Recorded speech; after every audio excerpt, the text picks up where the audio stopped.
This is it, ladies and gentlemen. Welcome to Controversy, Season 4, Episode 15 of the Chuck Stew Show, going to be loaded today on Saturday, 1/6 of 2018, starting the day off right. And if you're seeing this on the screen, then you are seeing this correctly. We will be moving to podbeam.com for a 1 hour show, but it may turn to 3 hours. And now for your Audible listening enjoyment, we will be playing clips that we have created last night for the Chuck Stew Show. You will hear what's on Chuck's mind right now, which is the new segment we are going to be doing next week on that website. But let's go ahead and start the last episode of Season 4. Hey, welcome to the Chuck Stew Show. My name's Chuck. I'm here with Stu. We're here with Pearl's book. Doctor, how you doing, man? Hey! Shout out to all the boys out there. And now you're host, Chuck Stew. Hey, what's going on? Why are you taking this thing ever the fucking me? Here goes up the Macho Man Randy Savage. Gay Pride Month. Is that the month? I didn't fuck it up. Fucking great Pride Month.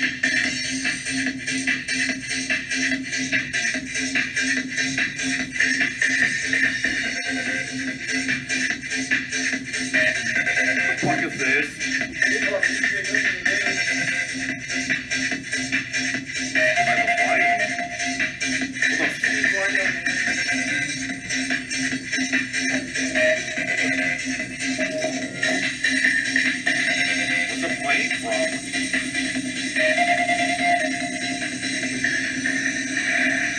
Play this. I can't see it. This person's speaker.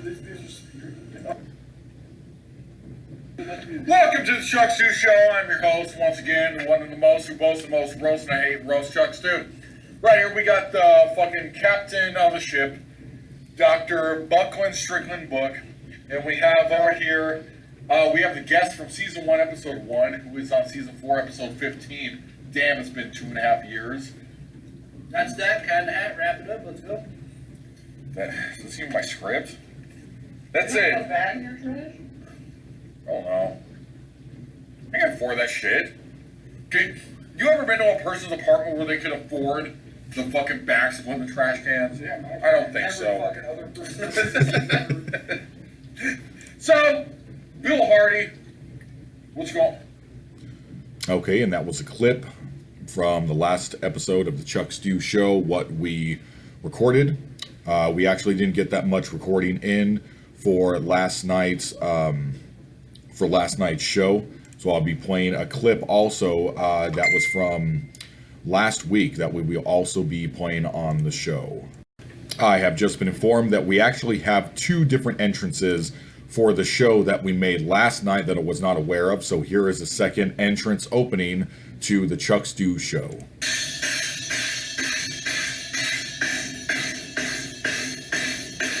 Yo, this is Chuck Stew.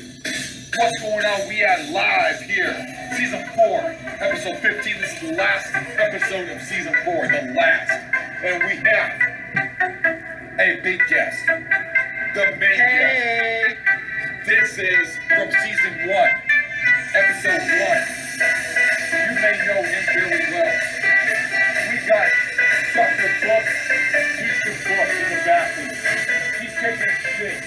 How do you feel about that? Right here is Dr. Bill Hardy, Kentucky University. Hey, boys.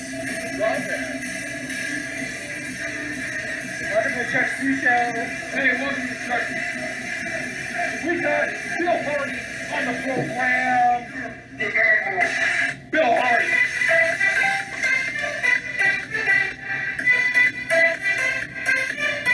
Hey. You do a day now. Hey.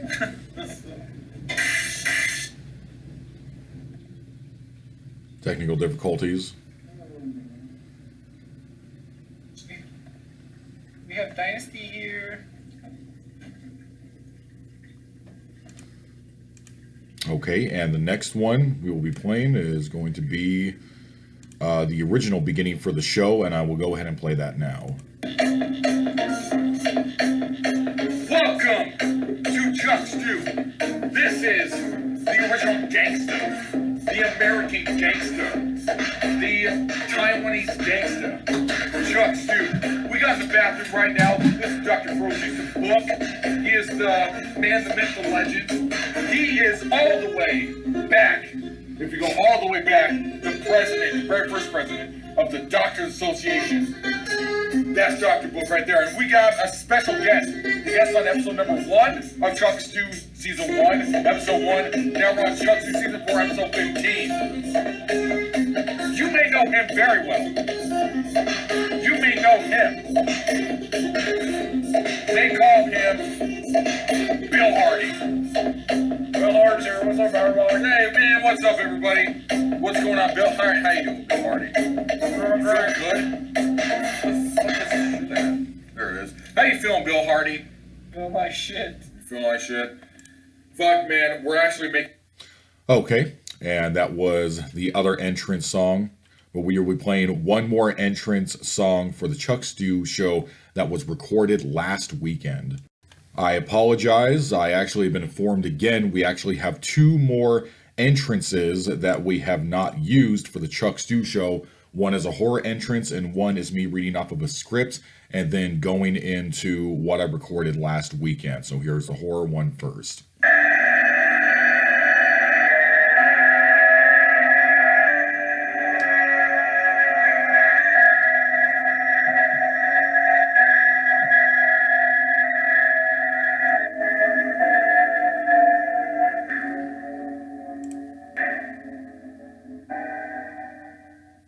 And now I will be recording, or not recording, but playing the entrance along with a soundbite of me talking for about 16 minutes, which is what I just spoke of. It is the entrance to the show.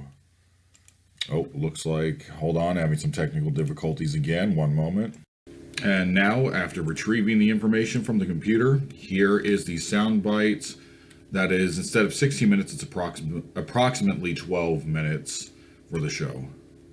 Dr. Pearl's used the book. We ain't introducing him just yet. And this is Chuck Stew here. And for the next 10 minutes, for the last episode of Season 4, Episode 15 of the Chuck Stew Show, I want to clear the air here. So, a lot of speculations have been going around. A lot of things have been going around because I was supposed to travel to Mexico today. A lot of people asking questions. A lot of people blowing up my Twitter saying, what's going on? What's going on with you and your girlfriend that you don't talk about her on the show, but we know what's going on. So Chuck just spilled beans. I said, okay, I'm going to spill the beans. So I was supposed to head down on a bus, what we call here the T-bus, to go down to Mexico to Hermosillo, which is about 5.5 to 6 hour drive. And last night was just completely over the top. It was just so ridiculous trying to work with this company. And also the fact of working within myself, the fact that I was having anxiety after I got off work. Because Chuck Stew here works a full-time job at a hospital now. And you know what? Yeah, I should have done a better job trying to figure this out with the email, with the tickets, with setting up the hotel arrangements, with doing a whole lot of stuff. Chuck Stew here, I've learned something about myself at the age of 29. And I know I try to shoot on here at the age of 47. I mentioned that 2 years ago on Season 1. I'm a 47-year-old man. But this is me really shooting. This is the real shoot. So, I've learned something about myself last night. I'm more like my parents than previously assumed. I believe I just don't like to travel when I've always had it in me. Where I always thought to myself, I would like to travel and take those opportunities. But this was, when I was thinking of these things, this was a couple years ago. This was even before the show was created. Like, we're talking about, this is past 2 years ago where we were making the episodes of the Sean Stukey Show. 3 episodes that we made that all got lost. But anyways, this was back when I was living in the apartment where me and my ex-fiance got divorced. And at the time, I was thinking, like, man, I just want to travel all over the country and maybe travel the world and do different things like that just to switch things up. And I think I just learned something about myself last night. I just don't like traveling. I don't like going out of my comfort zone. I just don't have it in me to do these things anymore, even though I'm still relatively can be considered a young man. I believe, honestly, I've lived half my life already, but that's just the thing. I don't like traveling and trying to make a relationship work long distance, which I almost broke up with my long distance girlfriend, excuse me, about a month ago. And this is around the time I first started the job, actually. So it was about a month and a half ago. I was telling one of our guests who we had on the show a couple times when I went to go hang out with him that I'm getting sick of the fact that it doesn't seem like there's a future in the relationship. Because she would have to move here. She has not applied for a green card yet. The only way we'd see each other is if I go down there, and that's what I was mad about. So, you know, it's just a thing with what I'm trying to say here, ladies and gentlemen, is that going down to Mexico by myself is just too much to ask.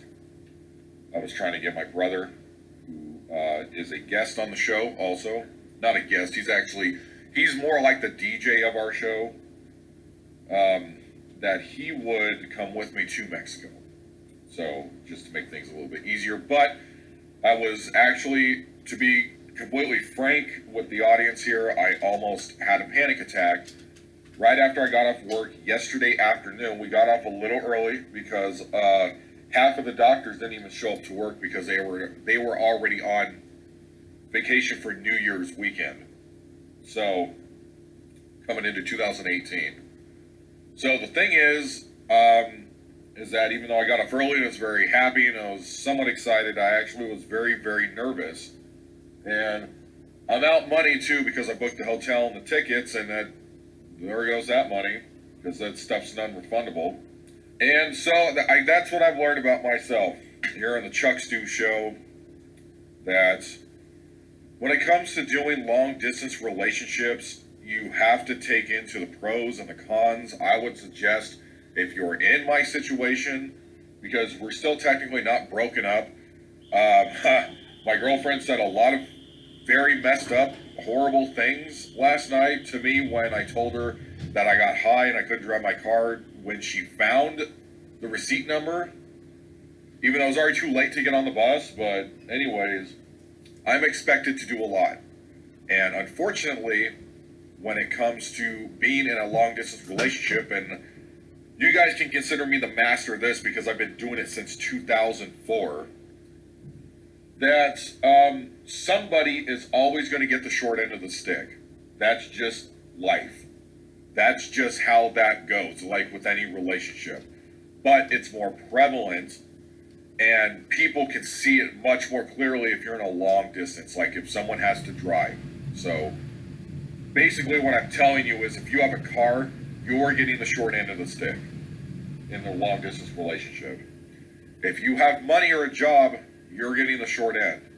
Not to say because both my previous girlfriends that I've had long distance with did pay for almost everything. I was the one that had to drive, but it always came down to that I had to sacrifice with me going to another state, going to another city, going to another country, whatever. So somebody's going to have to be asked to do that. And if you've seen that show that my mother watches, 90 Day Fiance, it's like with every story they tell, it never goes well. It's been a frustration that she doesn't want to learn English, and that was my stipulation for going into this relationship, that she has to learn English and move here to America, even though we're only 6 hours apart. She's just in Mexico, where I live on the border. So it's it's very upsetting that things have worked out this way, and we've been together technically for about 4 months now. And but if you think about it, this has kind of always just been a ticking time bomb. So it's kind of it's kind of ridiculous that this has transpired and gone the way that it's gone. But it's kind of like if you think about it, it's kind of like I kind of saw it coming. I think the people that I know personally saw it coming. We were all excited about it. Everyone was pulling for me that this was going to work, but I'm not sure, because we could still try to book this again and book another time for me to go down to see her, but it's just dangerous because of the cartel. It's dangerous because I can hardly speak Spanish, even though I've been taking classes and lessons. I've been doing it for almost a year now. I still cannot keep conversations in Spanish. So that's another thing I've learned about myself. Learning a different language, if you're not taking a class like in college, it's pretty difficult to do. It's pretty difficult to learn a whole nother language to speak fluently without using a translator to help you, or a translator on like your phone to type things in. It is much more difficult than I anticipated. So that's another thing with Chuck Stew. It's unfortunately, to say the least, it's been another bad year. It's been another hard year. Hopefully, 2018 is going to be better. The Bible says it's not. So if you walk with Jesus and you try to do the best you can with him, your suffering will increase. So, and it doesn't really matter if you're an atheist or if you believe in the devil, or if you believe in Hindu Shala, whatever that guy, Kali, whatever you believe, basically, there's no escape. So you might as well just walk with Jesus, because you're not going to escape suffering. Life is just too hard and difficult, and it's just disturbing. It's a disturbia. So what's going to happen in the future on the 30th of December? Well, I'm here to tell you people that I'm going to be thinking over this. I'm going to give it about a week. I'm going to give it a week and think over the fact if this relationship is really worth it. I'm going to have to write out the pros and cons of the relationship, like what I did last time after being with one for a year, except with the previous relationship I had, at least I got to see her in person. So this one with my girlfriend now, I'm not going to release her name or information or anything, but the one now, I have not seen her in person yet, and we've known each other. We met last January, so it's literally been a year since we met. And it's, God. So I'm going to have to weigh the pros and cons and just come up with the decision by next Saturday. And that's just how Chuck Stew is ending this show. It's ending this podcast for season 4. I know most of you just want to hear the funny stuff. They don't want to hear the serious stuff. Well, Grandpa had the Angry Grandpa show with the pranks, and then he had Grandpa's Corner where he talked about serious stuff or things on his mind. So that's how I treat this. I treat this like I write my books.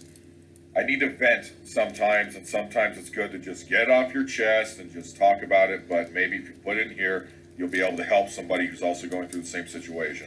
I don't know if you've been in a situation where you had a girlfriend or boyfriend that can't speak your language, but maybe. So thank you for listening to the Chuck Stew Show, and we will see you next year if we redo for season 5.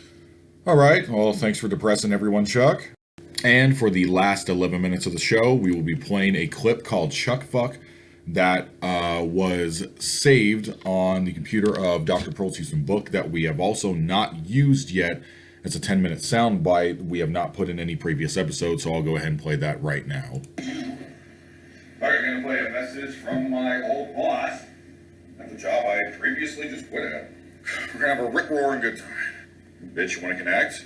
Fine. New voice message. New message. Hi, this message is for Sean. This is Anthony with Convergence. I'm reaching out from today. As of 9:05 p.m., you have a no-call, no-show, which will merit 2 allowance. For me, no-call, no-shows in a rolling calendar year would be grounds for separation for job abandonment. I just wanted to touch base and express urgency in you calling the attendance at the yard to report your absence.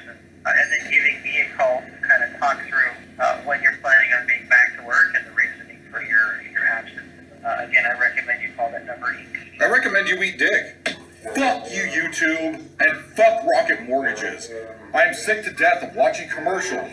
I can't watch a 10-minute fucking YouTube clip without a commercial fading into the background and playing during a 10-minute video clip of Rocket Mortgages where I gotta go get my mortgage on a phone when I want to buy a house. Look, motherfuckers, most people that watch YouTube are poor. How the fuck are we gonna afford houses, let alone use Rocket Mortgage? How about you people go fucking fuck yourselves, bitch? Alright, welcome to the Chuck Stew Show. This is Chuck Stew, Season 4, Episode 11, and thank you for tuning in to the Chuck Stew Show. Or fuck you, either way, I don't care how I feel about it. You probably don't care about how you feel because you're not even tuning in to listen to the show, so why the fuck am I thanking anybody for anything? I was the one that run this. Me and Dr. Pearls used to book, and the Listen Lady and Buck Strickland, we were all the ones running this without any financial support from Patreon or any donation button that'd be on our website. We even put the email in and no one sends anything, so fuck all y'all. Now, I don't want to sound sexist, but a woman that is calling the Broncos and Chargers game, it's like why? She's hella fucking annoying. What's wrong with women being cheerleaders and men just playing the game? What is wrong with that? I mean, yeah, some of the guy, but it sounds annoying as fuck. Like, she sounds like a mannish robot fucking leftist propaganda. That shit with the NFL and UFC talk shows, like the pregame and post shows, there's always an annoying ass woman trying to be one of the guys when it never works. Like, who the fuck is gonna pick watching interviews with like Mean Gene Okerlund or Joey Styles or Jim Ross or Jim Kinnett when you could just watch us at Renee Young? It's fucking horseshit. I'll throw money down betting that shit happens during NBA games. Like, stay in your lane, bitches. I'm not trying to sound like I'm a sexist man right here, but I'm so sick of the leftist fucking bullshit propaganda. No, the women need to be in the NFL. The women need to be players. The women need to be fucking calling the games like coaches and shit. It's just, God. Dude, just stop. Man, I have to watch the highlights of the Broncos and Chargers game on mute. It's like, you guys, like, stop. It's just like the pandering to the Susan G. Komen bullshit every fucking October. It's like, I can't watch the NFL without some bullshit. Without some fucking political bullshit, or without some fucking bullshit where it sounds like I'm sexist because I don't want to see it. Like, can you just let them throw around a football, please? Maybe just have the guys bounce around the basketball and get into the hoop, do some, like, fucking weird dunk shit, you know? Make them dunk without having a woman on the sidelines trying to call the game, but she sounds like a fucking man. She has no idea what she's talking about, getting everything in her earpiece, and you're just thinking to yourself, man, I just wish Mean Gene Okerlund would be calling this fucking Raptors against the Suns game. No, we can't have that. But I got a message from Dr. Pearls Houston Book, who I'm going to be introducing later in the show on the 11-minute segment after we play a song, where he actually sent me a text message saying, oh, it does. The Suns have a female color commentator like half the time, and she's terrible. Although I will say during the major games like the ESPN, usually the women stick to the sideline reporting, even though that's a little too much for me, too. It's just, a man wouldn't be calling the knitting championships, women shouldn't be calling contact sports. That's just how I'm pissed off. I'm pissed off. I went to walk down to Jimmy's Pizza just to get maybe a slice of pizza. Had a nice coffee this morning. I talked to the guy at the coffee house, the Coffee Exchange, about how he saw the movie It, and he recommended it to me. And I said, oh, hey, me and my brother, Dr. Buck Strickland, and the male gynecologist, we're all going to be going down probably next Thursday or Friday to go see, the It film. And it was very nice and wonderful. I got home. I ended up writing for an hour a short story I'm working on for my next book, and then I walked down there to get the pizza, come back with my Coke, turn on TV, and here we go. Here we go. Oh, and a lot of you people, I'm sure, are going to be blaming me, like some of you people have been yelling at me on Twitter. I deleted 3/4 of the people I follow on Twitter because if it's not generating in book sales or not generating in people listening to my show, then what the fuck's the point? Fuck all y'all. Like, I don't need a goddamn audience to do this show.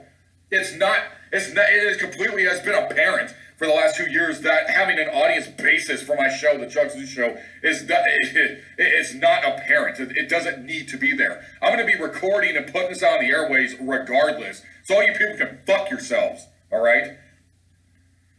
Next part, I'm going to be talking about, this is going to the top of the Chuck Stew list, the Chuck Stew jail list that we still have to preview, even though I do like doing the Dr. Book list, which we ripped off from Disco Inferno and Conan doing it, and they ripped it off from Chris Jericho doing it on fucking Raw and SmackDown.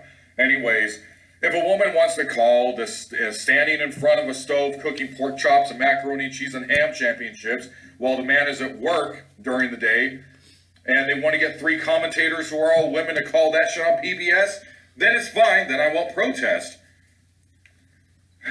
So look, I'm not trying to be sexist. It's just in the Bible, Paul and Jesus talk about in the New Testament, in the books of Titus, 1 Timothy, 2 Timothy, and Ephesians of how the church is run, that the eldest pastor should be a man, and a woman should not be running the church. A woman should know her place. A woman should know, like, what her weakness is, what her strengths are, that men are completely different from women. It's just like that book. Men are from Mars with all the monsters. Women are from Venus with all the alien vagina. The women are on Marklar. And it's just natural. But no, it's just our fucking American culture. And I'm sure this culture, that shit's been also going on in Europe and also different places in the fucking world like Finland, fucking Scotland, where it's just everything has to be meshed into one because women are men. It's like, no. There are very clear distinctions. It's just so much asinine madness. Just this nasty ass belief in these people's heads. It's just bullshit. And you people getting on my fucking case for watching InfoWars with fucking Alex Jones and another guy that I fucking see on Twitter here and there, Paul Joseph Watson. People get on my fucking case for it. Like, I get on, and people in my own family get on my case for watching that damn show. It's like, I'm not taking everything in there like as it's complete truth, but I'm not giving you people shit for watching Oliver John on the fucking HBO network when that is just straight up fucking lying bullshit. What the liberals do is they lie. It says in the Bible that men and women are very different, and there is certain expectations of men and women. And basically what Jesus was saying is that women should not be calling NBA, NFL games. Women should not be calling games, should not stay in the fucking sideline, just nothing. Like, whoever thought to themselves, oh, talking smack, oh yeah, oh man, that's hard, that's so good. Like, that's so awesome. Or the pre-taped shows for those shitty-ass fucking pay-per-views that are, even for, I was gonna say not the Royal Rumble or WrestleMania, but those fucking suck too. Like with Renee Young. Let's fucking think about this. It sounds like shit. Every time a woman does any type of commentary in a sport that she's not meant to be in, it never sounds right. Have any of you people have listened to the fucking pre and post shows after the fucking UFC, Rima Strike Force, or Pride, or whatever, or Elite XC, whatever the pay-per-views are, when they always have to have a woman. I've never seen that happen correctly. Where it's like, oh yeah, man, I'm watching this woman on TV right now. I'm actually doing a great job, like asking these questions in the interviews and fuck. I mean, the only woman who's a great announcer, I don't know what her name is. I'll bring it up once we record the rest of this on Friday night. That one woman who does the announcing for Lucha Underground, I would say that she's a really good announcer. Like, she does a really good job. Like, I would say I'm a fan of her as an announcer. She just has the it factor. But literally like 99% of all the other women that call fucking NHL games or call college football or whatever else, it's just like, it's cringy. It's just like, fucking stop. Like, get out of here. Can I just watch this without putting this shit on mute? Like, you know, like, there's so many people that are just the working class citizens, males, that just, like, want to come home from work and not have to, like, watch this shit like I'm watching fucking golf or tennis. Like, can I have just what I want? Can Chuck Stu have what I want? We'll be right back.